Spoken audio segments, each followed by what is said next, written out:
Hey, yo everyone, Andrew here, bringing you another video review, and today we're going to be doing my comic load for the week, as well as news, updates, questions, and answers and comments. A few more ands in there than I should have put, but I'm never that great at grammar. So, this is the fourth week of the month. It is coming to the end of March. March Madness is ending. I don't watch sports.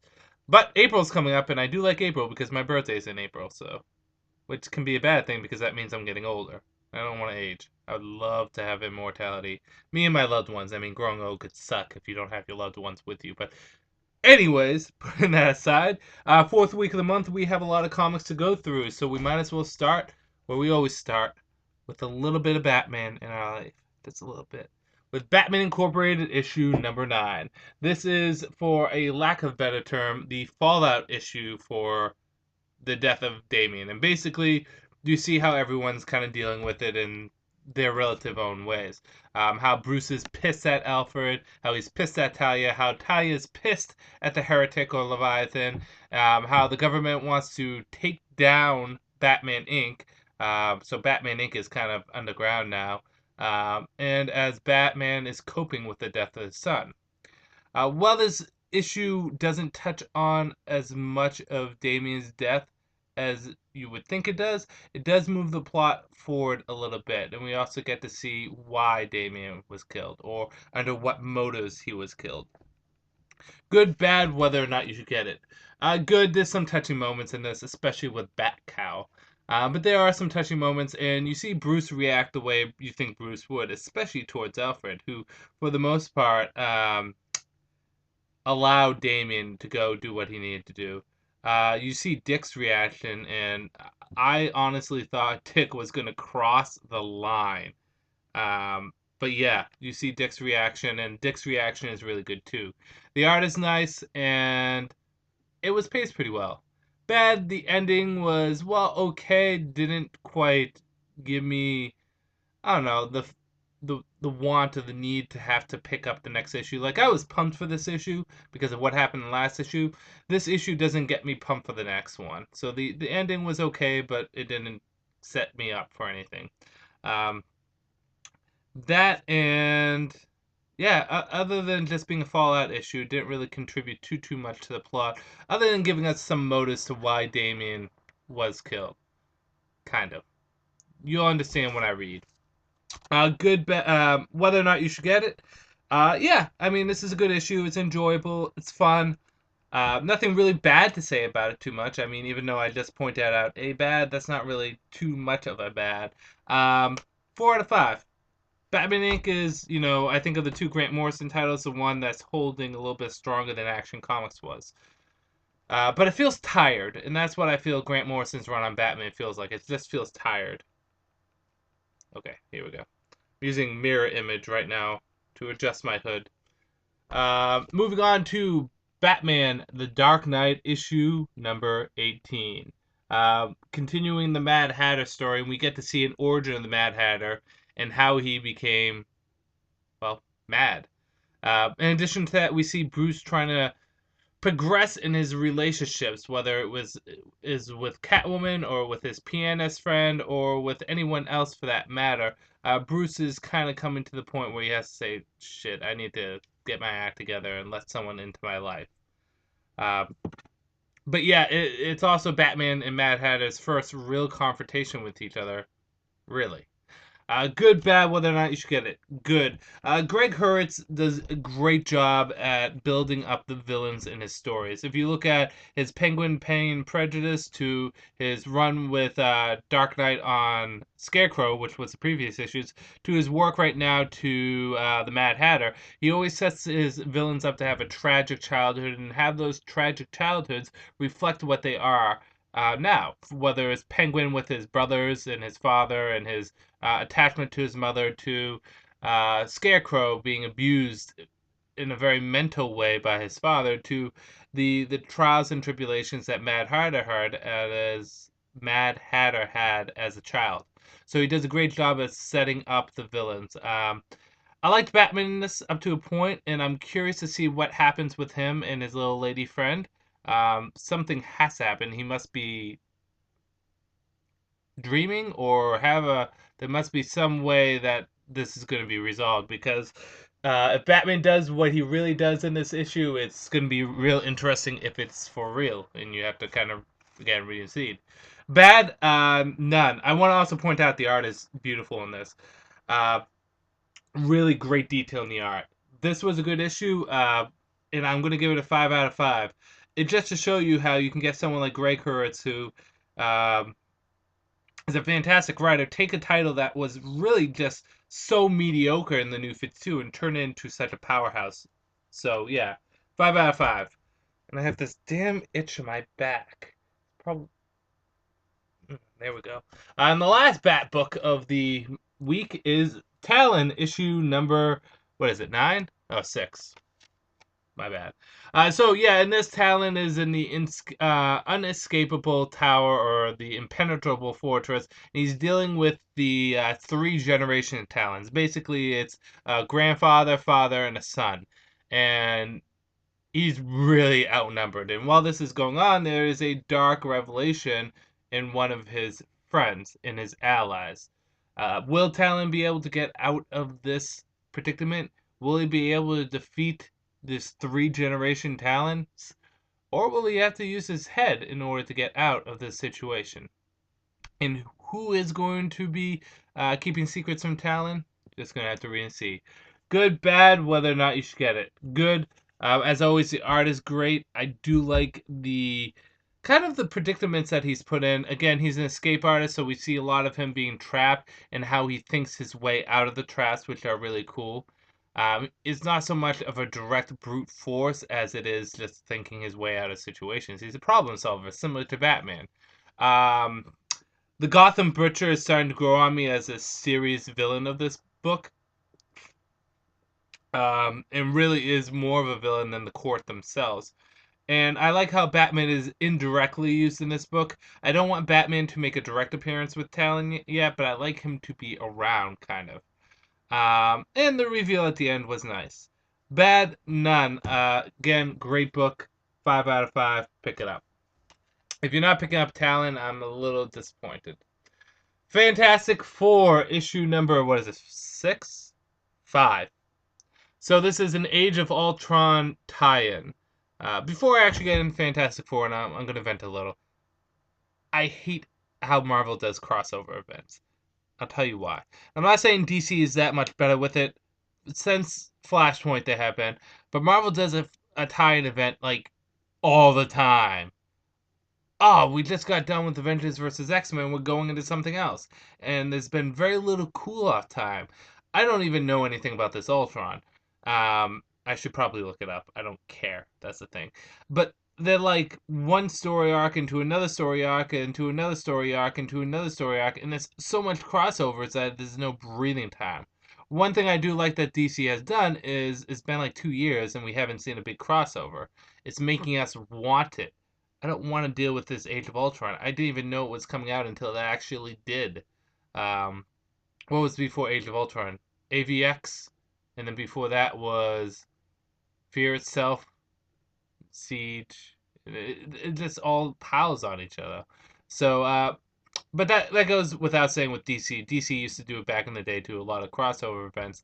But again, I just don't like how Marvel does so many of them at once. I don't know anything about Ultron. I don't care anything about Ultron. But this is a tie-in issue to it. And basically, Franklin and Vieira get a little message from their family about, something's happening on Earth. We have to go to Earth and we got to take care of it. If we don't come back, you know why. And yeah, that's the basic issue of the story. And they go to Earth and they deal with the Ultron mess. Good, bad, whether or not you should get it. Good. This was a surprisingly very dark and touching book, especially with the message that was left for Franklin and Vieira. And you kind of see the Fantastic Four get picked off one by one by one. I'm not ruining anything with you. Only one of the Fantastic Four makes it out. That I will spoil. So you have some dark post-apocalyptic feel that really does feel kind of grim. The art was good, and the dialogue was good. Bad. The only bad I could say is I just don't want to deal with this Age of Ultron thing. I don't care about it, and it's gonna continue into the next issue until the damn event is over. Um, and I think of all the books in the Marvel Universe, fine, tie them into the crossover. Fantastic Four is the one that really shouldn't have been tied in because they're kind of off in another dimension doing their thing. It makes logical sense that, a call would be sent out to, hey, Reed, you've kind of saved us from Galactus, like a million times. But yeah, other than that, it was a decent issue. I was going into this issue. It's kind of the opposite of last issue. I kind of went into really excited and I got disappointed. I went into this not expecting much, and it was better than I thought. I'll give this a 4 out of 5. No pun intended. Yeah, get it. Teen Titans issue number 18, Requiem for Robin.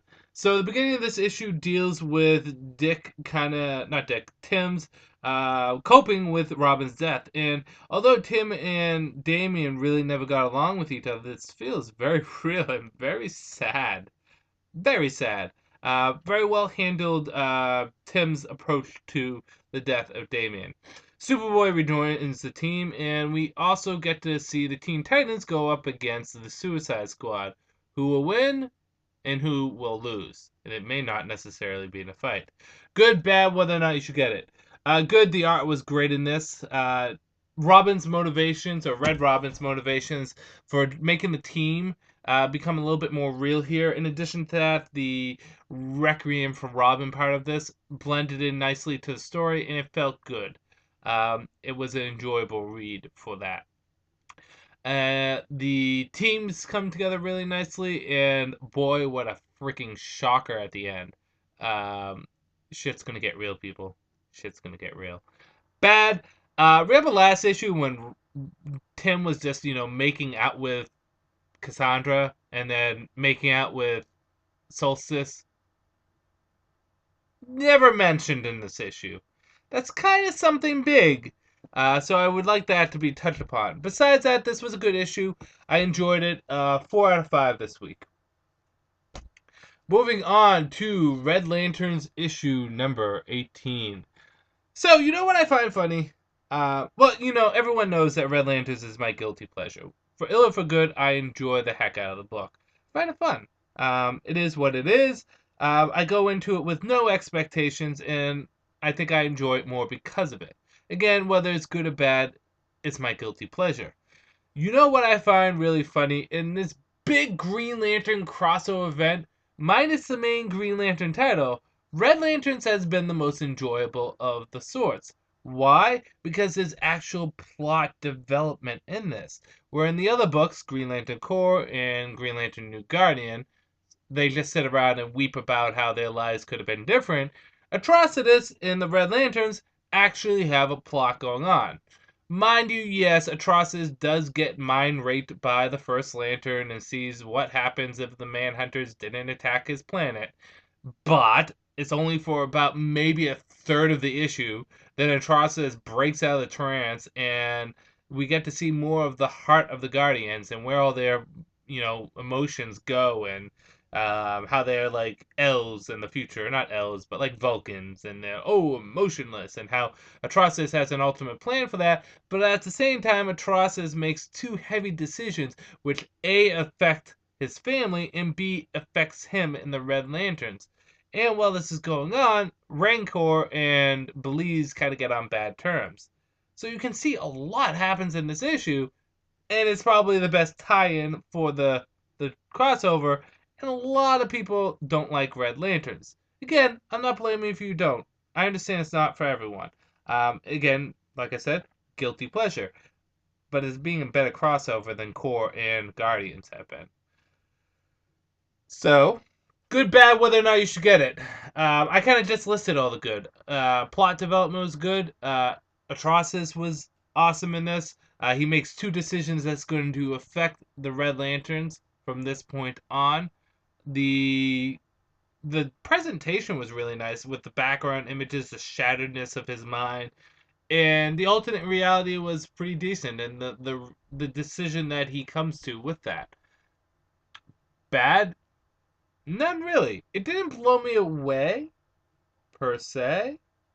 But I did enjoy this issue a lot. 4.2 out of 5. Pick it up. Red Lanterns. It's going to get even better when the writer from I, Vampire is going to jump on to Red Lanterns. Moving to All-Star Western, issue number 18. So Jonah Hex versus Vandal Savage. Who will win? That's the issue. No, there's more to it, but that's the basic gist. It's Vandal Savage versus Jonah Hex in a badass throwdown for the good old Mrs. Wayne to return to her loved one. Good, bad, whether or not you should get it. Dialogue's good, story's good, art's good, Vandal Savage good, Jonah Hex good. Everything's good. 5 out of 5. It really, All Star Western is an all star comic. If you're not picking it up, you're really just doing yourself a disservice. I'm not even going to bother reviewing it because it is that good. And it's consistently always good. I think the lowest score I've given it is a 3, and that's not bad. That's like the highest score I've given to a lot of books. Um, Angel and Faith issue number 20? Wow. Which is really Angel and Faith and Spike. So basically, Spike and Faith have to work together to get these soul demons and kill them so that they get a special item that can transfer Giles' soul out of Angel and kind of temporarily put it back into Giles' body, which is regenerating. And this is kind of how do I say, uh touchy feely kind of issue where everyone has a lot of dialogue with each other, talking about their lives and where they've been and how they've been there and how they relate, and Spike and Angel kind of admit their bromance to each other and all that kind of fun stuff. Which is all the good. There's a lot of great character moments in this. The story progresses, and in addition to that, it's good to see that Giles could come back. Bad. Um, I can't really say there's anything bad. I just can't say there's anything that blew me away. 3.5 out of... No, you know what? I've been giving a lot of 4s this month. Or this week, but... Yeah, 4 out of 5. This was a pretty good issue. I did enjoy it. A lot of dialogue, though. A lot of dialogue. Justice League Dark, issue number 18. Yes, we're on 18 still. So this is basically the big climactic end to the story arc that we've been having, technology versus magic, and who will win, technology or magic. The startling revelations for a lot of the characters in this, in that how they react to the fallout of this. In addition to that, what decision will Constantine make at the end of the book, which will put him at odds ends with a major power in the DCU? New 52. You're just gonna have to read and see. Good, bad, whether or not you should get it. Story progressed pretty well in that it's paced well. The end scene was pretty badass. Art was good. I like how Tim Hunter's story was kind of resolved in this. Bad. Felt very safe for an ending, and it felt very safe for a story for this issue. I was generally interested to see how this was going. In the previous issues with this, I felt as though it was just okay. But Jeff Lemire gives us a great story nonetheless, and I'm interested to see what will happen from this point on. One thing we do know is Swamp Thing will be involved. Whether or not you should get it, I'll give it a 3 out of 5. Solid issue, nothing too impressive, but at the same time, it's enjoyable. That's interesting. I, Vampire, issue number 18. Now, you guys are going to probably say what I'm going to say here is a cop-out, but I can't review this book. In that, if I say anything about this story, it will ruin what goes on in this book. I, Vampire is coming to an end. Issue 19 is the final issue. I think issue 19 is the final issue. And basically, the story has been just so fantastic throughout the past 18 issues. It comes to a head here. I don't want to reveal what happens. I don't want to spoil anything. I'll just leave you with this. 5 out of 5.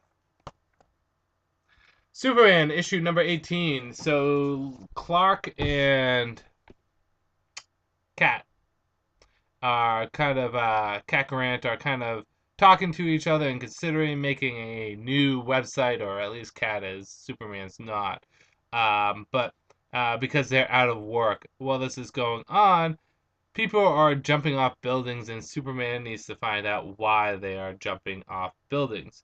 In addition to that, setup for Orion showing up in the book, and we also see how the government is dealing with Superman kind of having a fortress of solitude. Good, bad, whether or not you should get it. Good. Dialogue was good in this. I like the foreshadowing with Orion. Orion's turning out to be a badass character in the New 52. Um, the feel, the tone of it. I like the atmosphere, for lack of a better term. I liked how Metropolis felt in this. I feel as though, with Gotham being very much a character in the Batman books, I think Metropolis should be a character in the Superman books. So I like the feeling of Metropolis in this. Um, Bad,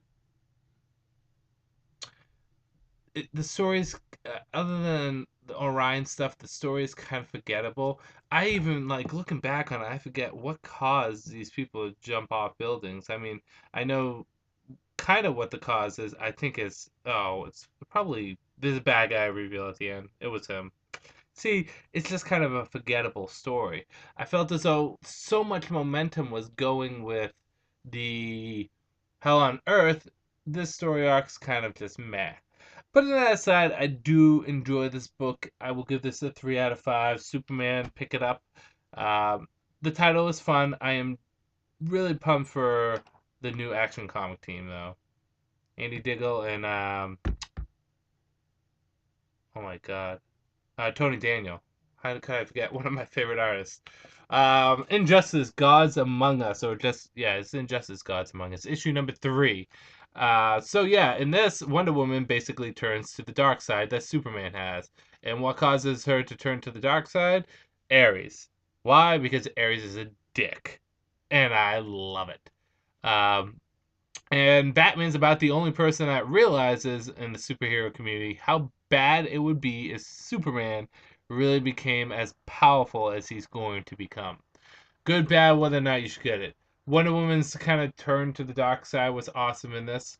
Um, I do also like the dialogue between her and Ares, and how Superman was also involved, and kind of how Wonder Woman is, in a way, a villain in this. She's so quick to ready to replace Lois in a way. I think Wonder, I think this universe's Wonder Woman is a little too hardcore. If that makes sense. It does. But yeah, I do like Wonder Woman in this. Bad, this with how can Batman be the only superhero that realizes how bad this could go? You would think like Flash and maybe Dick Grayson and Cyborg would be like, kind of a bad idea Superman's going on a rampage. We shouldn't tell them. But they kind of do. 4 out of 5. Injustice is a good book and a good tie-in book too. So pick it up if you haven't yet. You can get it digitally and get up to issue 11. I just haven't. Savage Hawkman, issue number 18. So Hawkman is in this Phantom world with, not the Phantom world, the Shadow world with the Shadow Thief, and we kind of see. Also, Dr. Light shows up in this book, not as Dr. Light, but before he becomes Dr. Light. And basically, we see a lot of witty dialogue go on between Shadow Thief and um, Hawkman, and we also get to see a lot of Shadow Thief's power, which for some reason she reminds me of a mix between Venom and the Ink character from Batman Beyond. I forget her name. I think it was just Ink. Um, she reminds me a lot of that in a good way. In a good way. Good, bad, whether or not you should get it. I do like the interactions between these two, friend and foe. I like the ending with Carter Hall and his girlfriend. I'm going to tell you now, get that woman out of there because she's boring. And yeah, and it looks like she's probably going to leave. She's wearing glasses from like the 90s.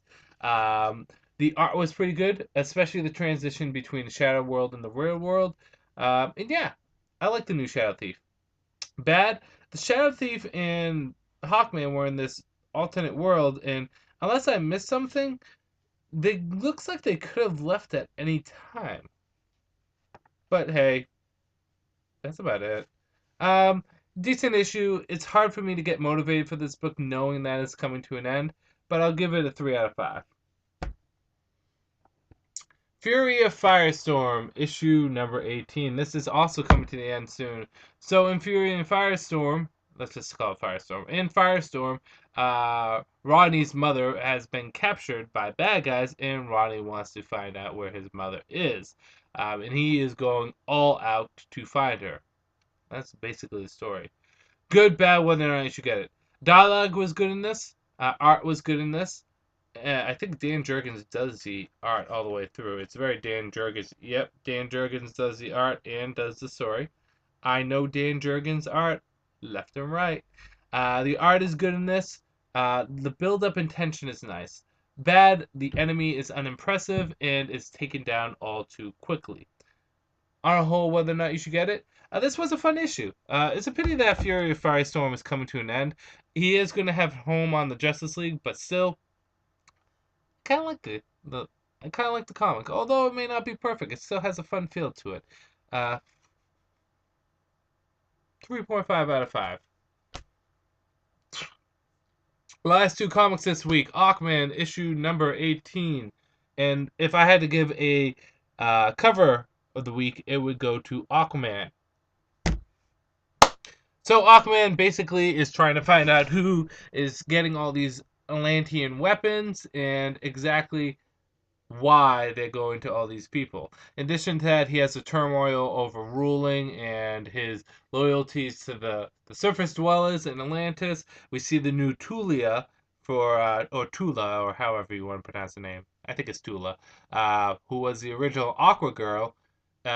We see her first appearance in the New 52 and how she's pseudo-related to Aquaman in a way. Aquaman's Aquaman's mother is the same mother to Ocean Master, and Ocean Master's father is the same father to Tula, but Tula has no real relationship, either legally or blood-wise, to Aquaman. It's interesting, kind of. So yeah, this is just kind of setting the tone of what will happen in Aquaman to come. And in addition to that, Mira gets arrested and foreshadowing who's going to be the bad guy for Aquaman in the story arc. This is actually the start to a new story arc. So, good, bad, whether or not you should get it. Art is good. Reintroduction of Tula. I like that. She was a goofball in the previous continuity. She's cool now. Go with it.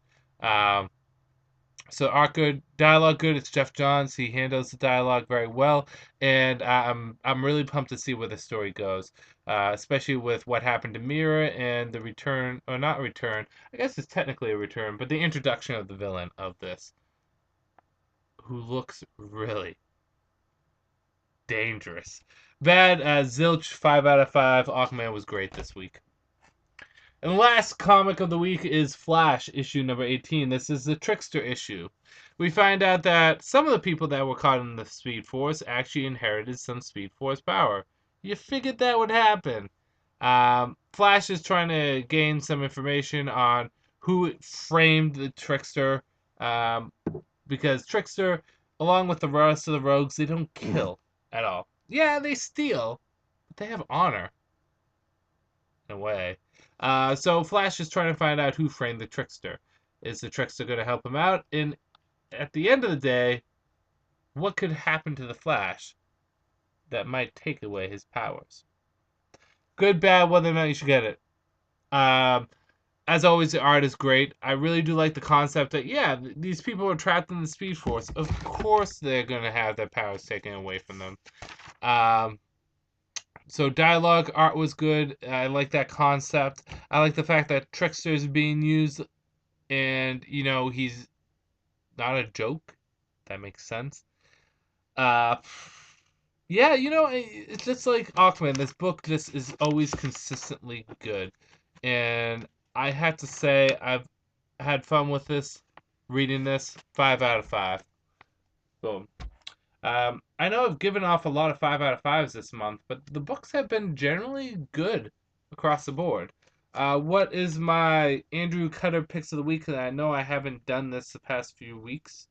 or the past few times. Here's 1, here's 2, and here's 3. Coming in third place would be Aquaman, issue 18. Great issue. Coming in at number 2 would be All-Star Western. Really like the fight between Vandal Savage and Jonah Hex, as long or short it may have been. And my pick of the week, although I didn't give a full review of it, is I, Vampire. It's going to be sad to see this comic go. So yes, that is my comics for the week. Any news or updates? The Crisis on Infinite Earths, or Infinite Earths video game, is coming out, which is a free-to-play video game. Go to dccomics.com to check it out. It looks very interesting. Besides that, I can't really say I have too much news or updates, other than the fact that, as you guys saw, I reviewed Detective Comics of the New 52 Volume 1. I'm going to get back into reviewing graphic novels, but I'm going to review the majority of which is going to be Batman. There will be Wonder Woman, Justice League, but I mean the only trades I'm picking up is Wonder Woman, Justice League, and Batman. So I'm going to try at least one trade a week. Throw it in there. I have a couple more set up. I have Batman Robin Volume 1 for the New 52, Batman Dark Knight Volume 1 for the 52, Batman Court of Owls Volume 2, and then a bunch of other Batman stories before the New 52. So I will be reviewing all those. But yeah, let's get into the comments and questions. Boom.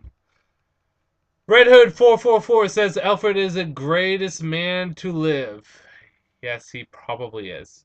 The J Star 300, all hail Lobdell. I apologize for doubting his intentions. What are you referencing? But yes, Lobdell is doing well in the New 52. Hey, Andrew, probably referencing Red Hood. But yeah, anyways, Nick Lenz, hey Andrew, thanks for answering my comments from the last comic load. One question this time. What do you think DC Comics do? What do you think that DC Comics do with Deathstroke since the series is being canceled? I think you're asking what do you think DC Comics is going to do with Deathstroke. I think I answered this before, but I think a safe place to put him is Suicide Squad. Have him be a voluntary member to it. Deathstroke is a popular character right now, so I don't, except for the fact his book's getting canceled, but yeah, why not throw him on the Suicide Squad as a member that doesn't have a bomb in their brain? Oscar Otunga, Andrewcutter 2, do you believe Beware the Batman and Teen Titans Go will be great TV shows to see? We Lost Young Justice. This is my opinion. I think we will see some episodes, but I feel like the two shows have their moments to shine in TV. Do you think that I am right? Thank you for reading. Your videos are funny for me. I appreciate your work. Thank you. What do I think of Beware the Batman and Teen Titans Go? I think it'd be great if you add them on without losing Young Justice and Green Lantern. I don't mind losing Green Lantern. The show was good, but it wasn't as good as Young Justice. Young Justice was a good show and should never have been canceled. I'd rather keep Young Justice and not get Beware the Batman Teen Titans Go, but I think they'll still be fun. Was it worth the loss? No. Sonic D Hedgehog. I get it, D. I don't have 48 minutes to watch a video. It would be nice if I knew what the and more was so I could skip to the part that I cared. The reason why I put and more is because I can't type every single comic down on the title because they don't give me enough room. So I just put and more because, yeah. Second thing is, if you don't have time to watch 45 minutes of a video, there is something called the pause button. You can always watch the video from that point on. I understand the transition over to this new video format can be stressful for some people, and I totally accept, valid reasons why you guys may have trouble with the transition. But I think it being too long might be one thing that I'm going to have to disagree with you with, respectfully, and that is because, again, we do have something called the pause button. You can always pause the video and you can watch it later. I do this with a lot of my videos I watch, whether it's the PMKNight Podcast or Linkara's videos on Atop the Fourth Wall. Pause, my friend. Kellyanne Swan Epoli. I'm butchering your name, I'm sorry. Maybe in the next video you can show me how you pronounce it. By the way, I'm picking up Constantine #1 this week. Awesome. There's a show comment. Sorry, my contacts are drying up. What is the best DC Dark at the moment? Swamp Thing, Animal Man, and Justice League Dark. If I had to pick one of them, consistently, probably Justice League Dark. Although Swamp Thing on a whole has been good. I think Rot World went on a little too long, and I think Justice League Dark is a little bit more accessible. But I guess Swamp Thing or Justice League Dark. Animal Man is a close second. What do you think is the best Dark at the moment? Okay. Moving on, Iron X Knight. Oh God, my contact is really giving me a pain in my eye. See, you thought I was going to say pain in my ass. For a guy that wouldn't read Justice League Dark, Wonder Woman, or sad that it's getting canceled, Sword of Sorcery, if it wasn't for you. Oh, thank you. I'm beginning to embrace more of the New 52. Thanks. Do you think that we will ever get another DC animated film in theaters again?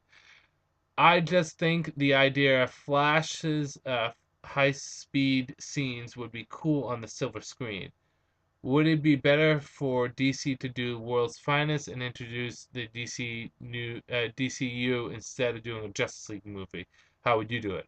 First of all, I'm glad that you're trying new things with comics. That's why I read what I do and I do the videos. Other than for fun, I want to give you guys options when you read comics because there's a lot of good out there that some people may have cold feet with getting into. But once you start reading them, you start to realize you enjoy them. Bloody hell. I just realized something. Two, how would do I think Flash should be on the silver screen? Yeah, of course, it would be freaking awesome. Do I think it will happen?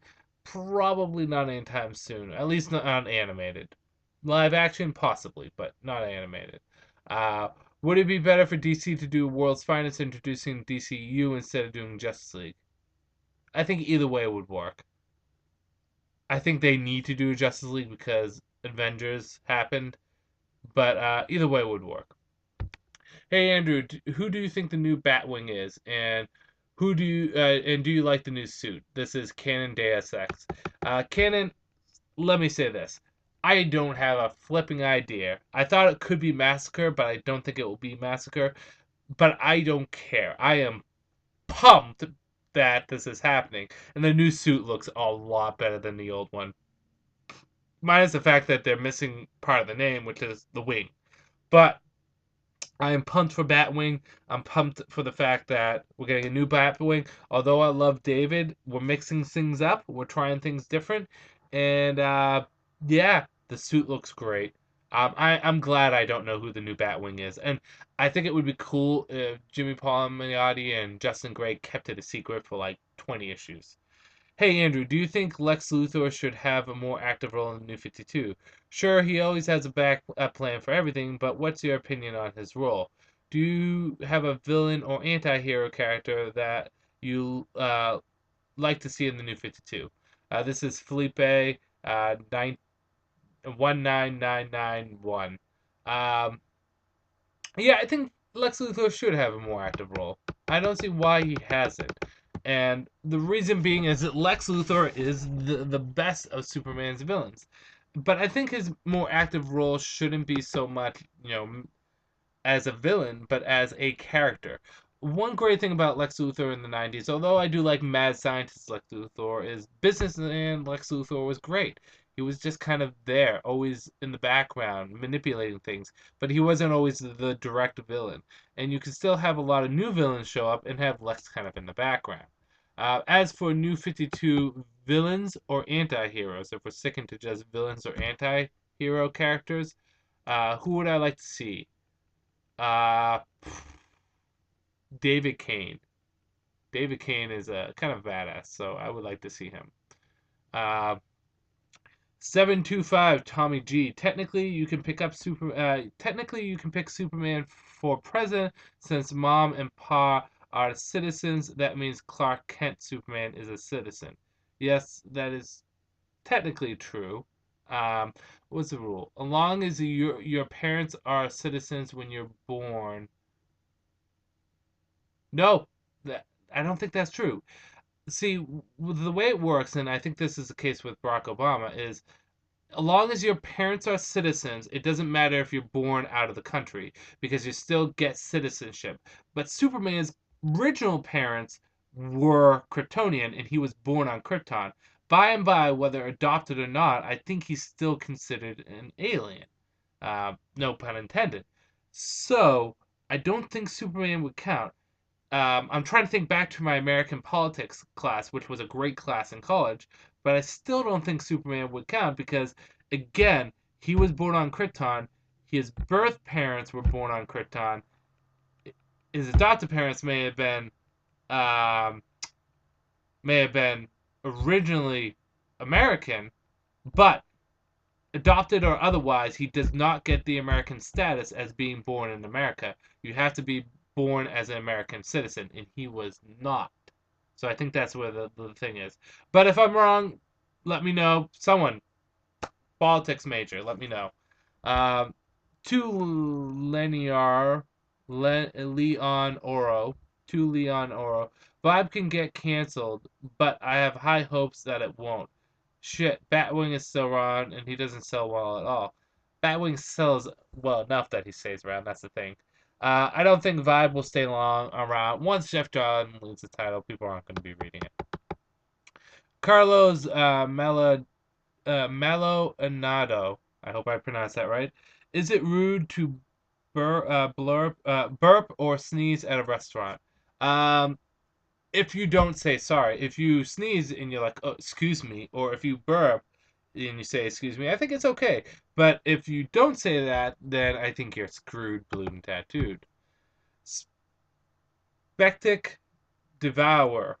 What are your thoughts on the editorial and creative differences that is going on lately? Do you think editorial is running the creative teams off, um, or maybe the writers are just wanting to do things their way or no way? It seems that there's a lot of angry so-called fans that hate every decision that DC is making and believe they're running the company into the ground. I've been enjoying a lot of the New 52, so I don't see what all the fuss is about. What do you think? First and foremost, I don't. Putting aside whoever is controlling what, I think a lot of people are upset because people have very strong ties to what the old 52 was. Although I've been a comic book fan all my life, I've embraced the new 52 and I've enjoyed it every bit. There are obviously things that I would change, and obviously there's things that are missing. Donna Troy. But for the most part, I love the new 52. I think a lot of people causing what you say are angry or quote unquote fuss is because they miss what was previous in the new continuity, in the old continuity. As for who is running the show, editorial or writing, I think it comes down to the situation. Someone like Scott Snyder and Jeff Johns and Grant Morrison have tremendous amount of leeway with what they want to do with their comics because they sell so well. But a comic like Superman or a comic like Teen Titans may not have as much. Both Scott Lobdell comics, but certain other comics may be more editorial ran. And that was the case early on in the New 52 that hurt Superman. It's the fact that George Perez was ready to rock our world with his Superman take, and editor is like, no, no. So yeah, 725 Tommy G. Uh, do you think that Talon as Calvin Rose will ever join the Batman family? Yes, but not for a long time. Wow, people are flagging a lot of stuff. Calithanus, I can't even pronounce that. Who are some underutilized C or D list villains that you'd like to see more of in the New 52? Angleman.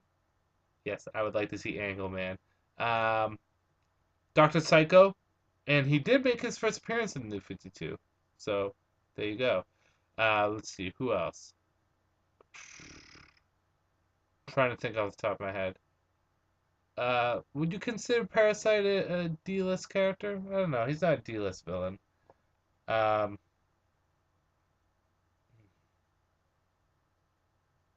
Dr. Polaris. Um, yeah, I can't think of any more off the top of my head. Uh, you going to Comic Con, Starkiller Ex Machinima. Boston Comic Con, I'm going to try. I'm going to try. I forget if is it Friday and Saturday. I'm probably will go Saturday because I have to work Friday. Eric Kasloff. Am I the only one reading? Am I only reading the main Green Lantern? Am I only reading the main Green Lantern title? Oh, I'm reading it totally wrong. You can tell I'm tired. I am only reading the main Green Lantern comic. Should I pick up any of the other Green Lantern books? It depends on how much you like Green Lantern. If you're a casual Green Lantern fan, I would say no. If you are hardcore into Green Lantern, you're loving it. Yeah, pick up the other ones. And New Guardians tends to be the best of the other three. Super Mega Boy 8. If you could pick up one villain in the New 52 to have their own book, who would you choose? Good question. Off the top of my head, I was going to say Deathstroke, but Deathstroke already had his own book. Lady Shiva would be interesting, but probably wouldn't sell that well. Villain, villain, villain. Vandal Savage. There you go. Microwave 25. Dude, why aren't you reading any of the Image books being put out? DC has so many mediocre books, which you could be replacing with some of the best comics on the market right now. The main reason is I'm just not really interested. I know there's a lot of fantastic books out there that are probably better than some of the books I'm reading. Who wouldn't like Saga to replace Fury of Firestorm, or Walking Dead to replace, I don't know, Red Lanterns? But I'm just not interested. A lot of the comics are so far deep that I just don't care. Dynamite is really my company that I go to for non-DC and Marvel stuff. Last is Sonic the Hedgehog. Suggestion: two timestamps in the beginning of each topic that you will cover in your comments, so we can skip around to whatever we're interested in with great efficiency. I would love to do that, but here's the one thing. I work like 12-hour days. When I come home to do a video, I'm so pooped that it's just a lot of work. So I'm probably not going to do that, at least not for the foreseeable future. But it's a good idea. Definitely a good idea. So that is the comments and questions for the week. If you have a comment or question that you would like to pose, by all means, please comment here and I will talk about it in the next week's video. Besides that, there's nothing else really to say. I'm going to end this review here. So this is Andrew saying peace out for now.